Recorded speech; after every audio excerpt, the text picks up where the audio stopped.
Imagine standing at the edge of a cliff, looking down at the unknown. Your heart is racing, your mind is filled with doubt, and everything in you wants to step back to the safety of what you know. But deep inside, there's a voice, quiet, steady, and firm, saying, "Trust me." Life is full of moments like this, moments where you feel stuck between where you are and where you're supposed to be, moments where God is calling you forward, but fear is pulling you back. You see, God's plan for your life isn't always clear. It isn't always comfortable, and it definitely isn't always easy. But one thing is certain, His plan is always greater than anything you could ever imagine. The problem is we often try to figure it all out before we move. We want a detailed map, a step-by-step guide, and a guarantee that everything will work out the way we want. But faith doesn't work that way. Faith requires trust. Faith requires obedience. Faith requires stepping out even when you don't understand. So the real question isn't whether God has a plan for you. The question is, are you willing to follow it even when you can't see the whole picture?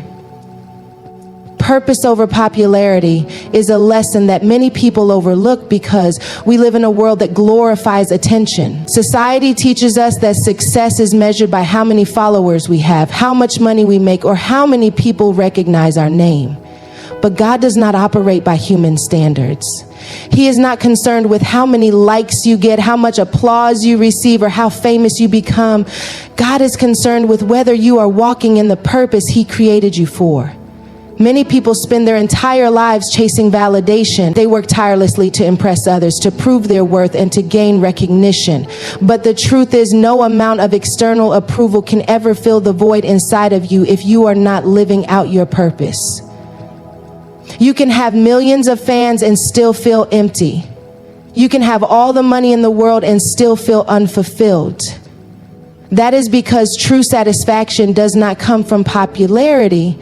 It comes from purpose. Look at some of the greatest figures in history. Many of them were not popular when they were fulfilling their purpose. They were ridiculed, rejected, and doubted. Noah built an ark when there was no sign of rain. People mocked him, laughed at him, but he was walking in his purpose. Moses led the Israelites out of Egypt, but before he did that, he was just a stuttering man in the desert who nobody believed in. Even Jesus himself was not accepted in his own hometown. The same people who cheered for him one day were the ones who yelled, "Crucify him," the next. That should tell you something. People's opinions are temporary, but God's purpose for you is eternal.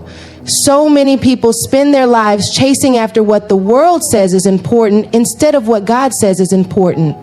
They build careers based on what pays the most instead of what fulfills them.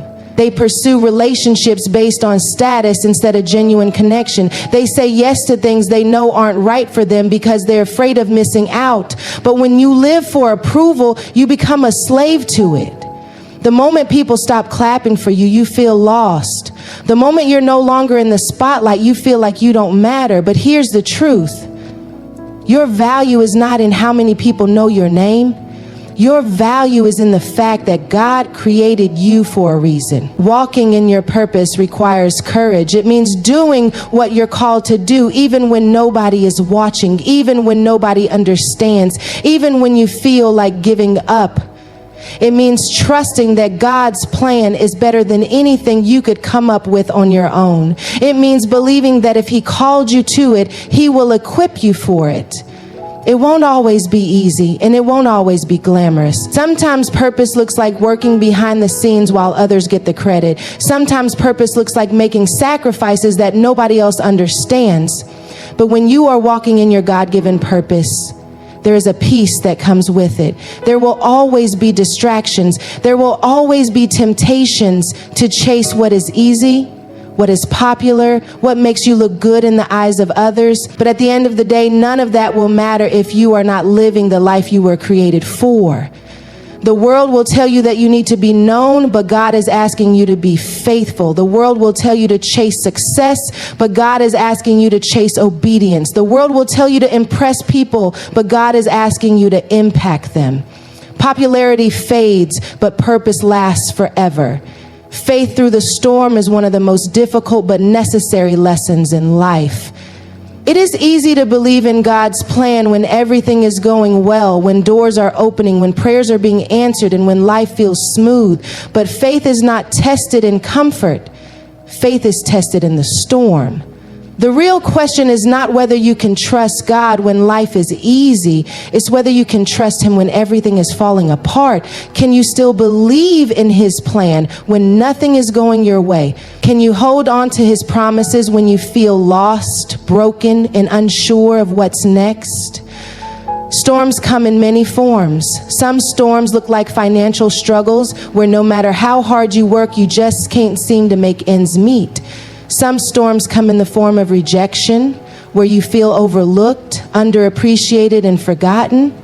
Some storms are internal, battles of the mind, where doubt, fear, and insecurity make you question whether you are enough. And some storms are completely unexpected, blindsiding you with loss, pain, and heartbreak that you never saw coming. No matter what kind of storm you face, the challenge is the same. Will you let the storm shake your faith, or will you let your faith steady you in the storm?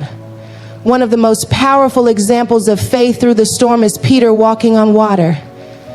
When Jesus called Peter out onto the water, Peter stepped out in faith.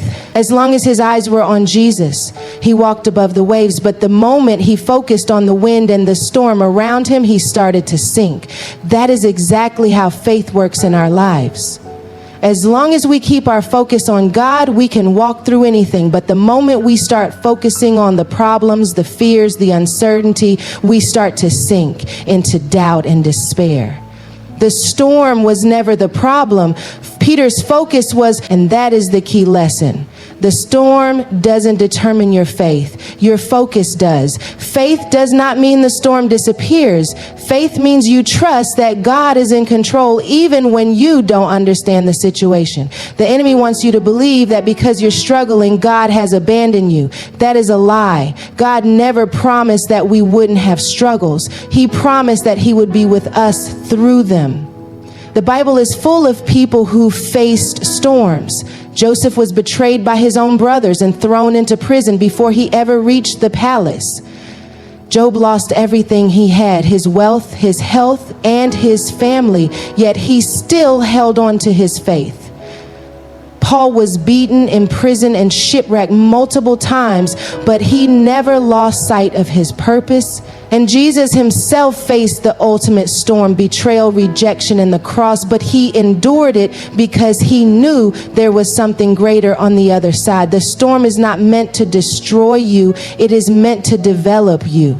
The pressure you feel is shaping you. The hardship you are going through is strengthening you. The pain you are experiencing is preparing you for something greater. If God allowed the storm, then he has a purpose for it. There are lessons you can only learn in difficulty. There is a level of faith you can only develop when everything else is stripped away. There is a deeper trust in God that only comes when you have no choice but to rely on him.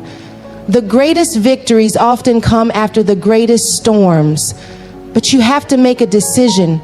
Will you let the storm define you, or will you let it refine you? Will you let it break you, or will you let it build you? Faith is not just believing in God when everything is good. Faith is believing in him when everything is uncertain, painful, and confusing. That is where true faith is tested, and that is where true faith is built. The power of preparation is something many people overlook when they think about God's plan for their lives. Everyone wants success, blessings, and opportunities, but few people take the time to prepare for what they are asking for. God does not bless unprepared hands. He will not give you something you are not ready to handle because he knows that an unprepared blessing can become a burden. Many people pray for things they are not mentally, emotionally, or spiritually ready for. They ask for promotion without developing discipline, for relationships without healing from past wounds, and for leadership without learning humility. But God is not just concerned with giving you what you want. He is concerned with developing you into the person who can handle it. Preparation is the unseen work that determines success. The world only sees the results, but God sees the process. Before David ever became king, he spent years as a shepherd fighting lions and bears when no one was watching. That was preparation. Before Joseph ruled Egypt, he spent years as a slave and a prisoner, learning patience, humility, and wisdom. That was preparation. Before Moses led the Israelites out of Egypt, he spent 40 years in the wilderness. That was preparation. Even Jesus spent 30 years in obscurity before stepping into his public ministry. That was preparation.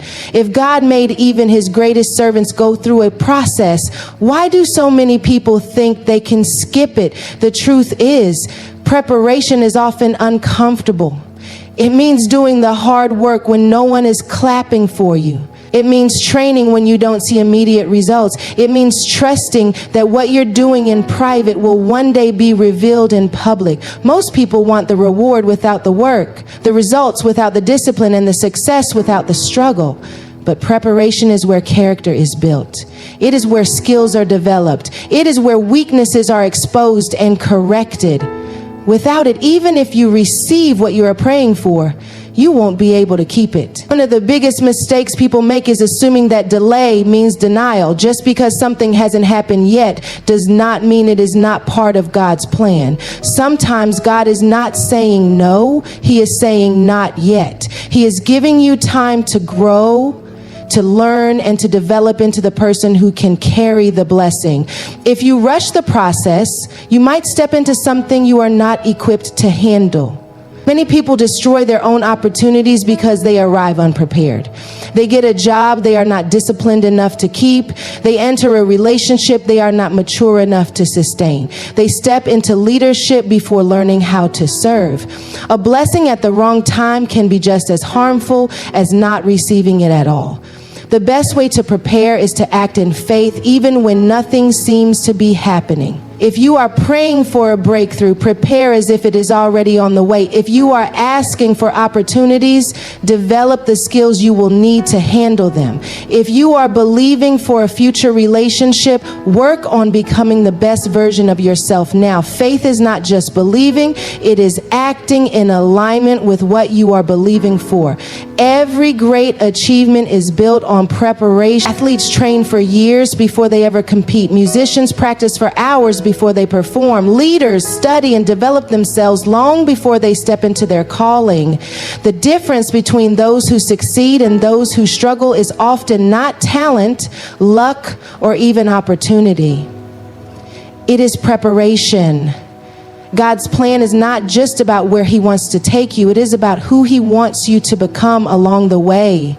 If you focus on preparation, when the opportunity comes, you will be ready. Who you surround yourself with has a direct impact on your destiny.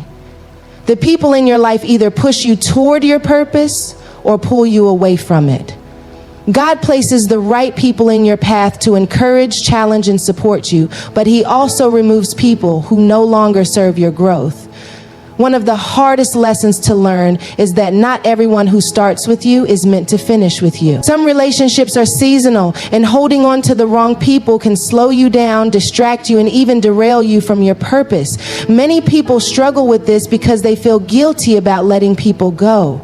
They hold on to toxic friendships, relationships, and environments because of history, loyalty, or fear of being alone. But just because someone was part of your past does not mean they are meant to be part of your future. Sometimes the very thing keeping you from reaching the next level is your refusal to let go of the people who no longer align with where God is taking you. It is not about being cruel or ungrateful. It is about understanding that growth requires change.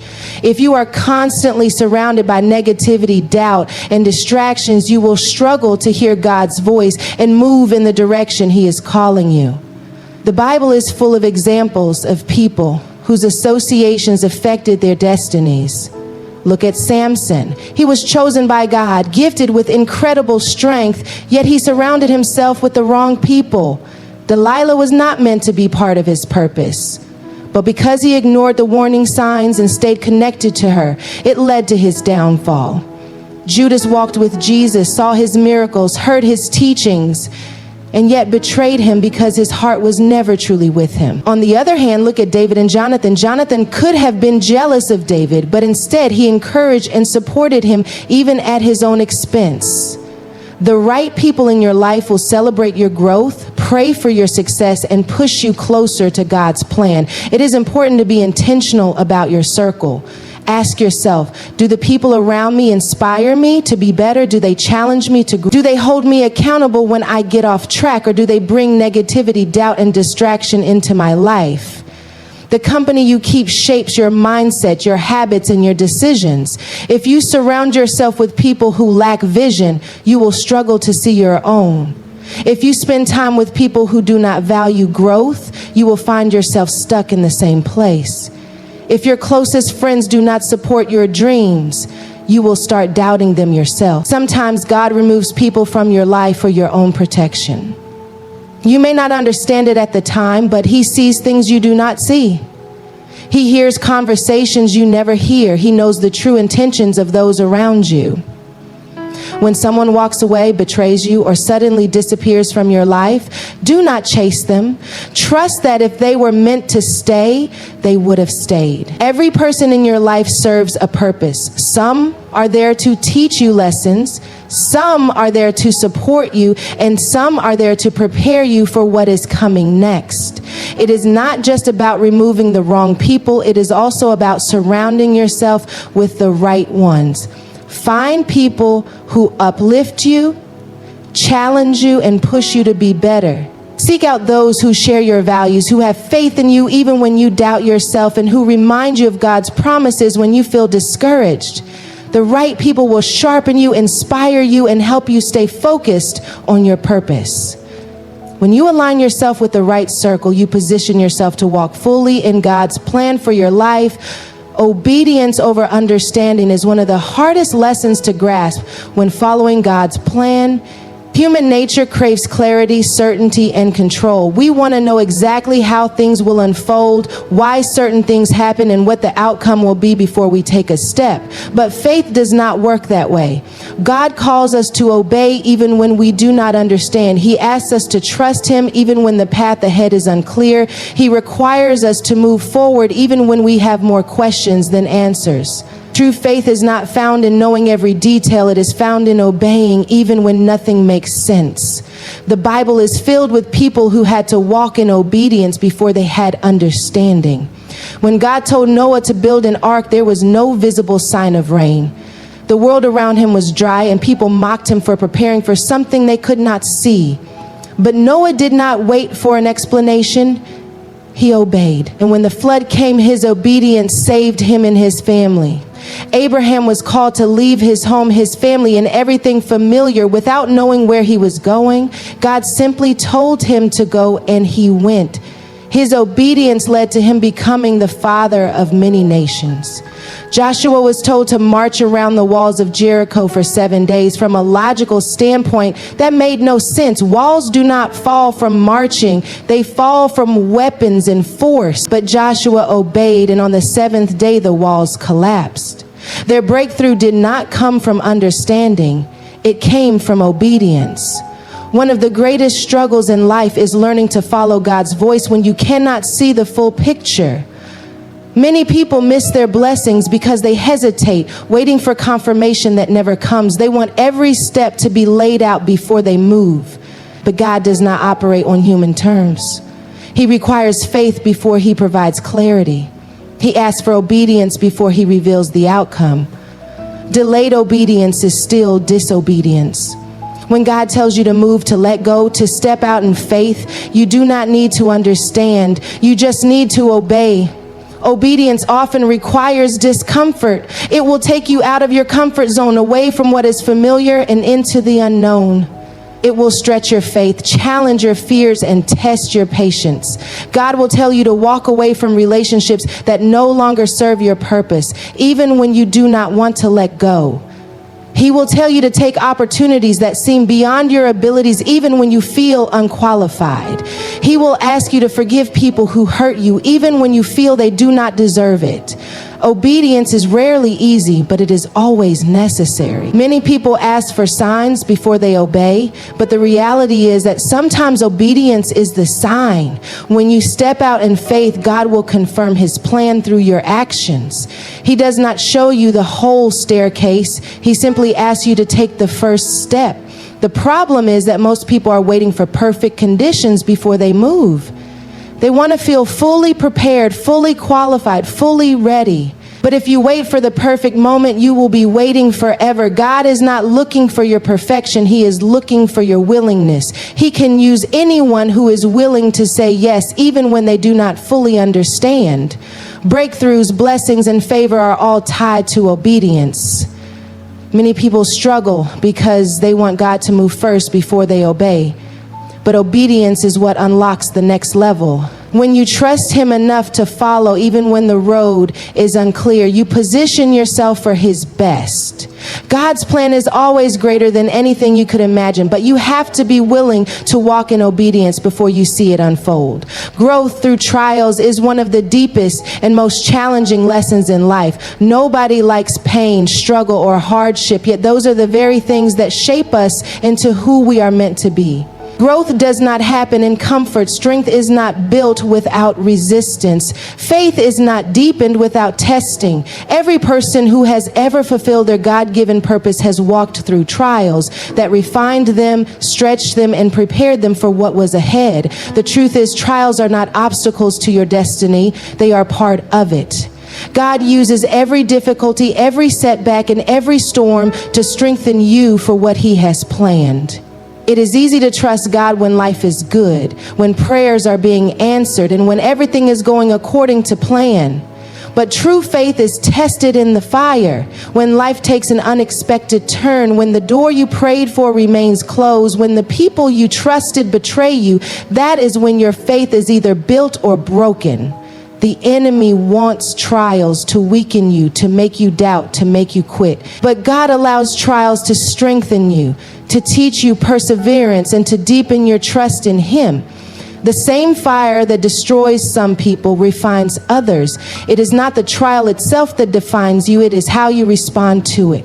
Look at the story of Joseph. He had a dream of greatness, but before he ever stepped into his purpose, he went through betrayal, slavery, false accusations, and imprisonment. He had every reason to give up, to become bitter, to stop believing, but he remained faithful, and in the end he rose to a position of power greater than he could have imagined. What the enemy meant for harm, God used for good. The trials he faced were not a detour, they were preparation. Without them, he would not have been ready for the responsibility that came with his destiny. Trials reveal what is inside of us. When everything is going well, it is easy to appear strong, faithful, and patient, but hardship brings out what is truly in our hearts. Do we turn to God in difficulty, or do we turn away? Do we let trials make us bitter, or do we allow them to make us better? Do we see struggles as punishments, or do we recognize them as opportunities for growth? The way we respond to difficulty determines whether we will rise above it or remain stuck in it. God never wastes pain. Every trial serves a purpose, even when we do not understand it in the moment. Sometimes trials teach us endurance. Sometimes they break our pride and teach us humility. Sometimes they force us to rely on God in a way we never have before. Sometimes they are meant to remove things from our lives that we were never meant to hold on to. Whatever the reason, no trial is meaningless. The struggle you are facing today is shaping you for the blessings ahead. It is important to remember that trials are temporary. No storm lasts forever. No pain is permanent. Every difficulty has an expiration date, but the strength and wisdom gained from it will last a lifetime. When you are in the middle of a trial, it may feel like there is no way out, but God always has a plan. The very thing that seems like it is breaking you might be the thing that is building you into the person you are meant to become. Growth is never easy and trials are never comfortable, but on the other side of every hardship is a stronger, wiser, and more faithful version of you.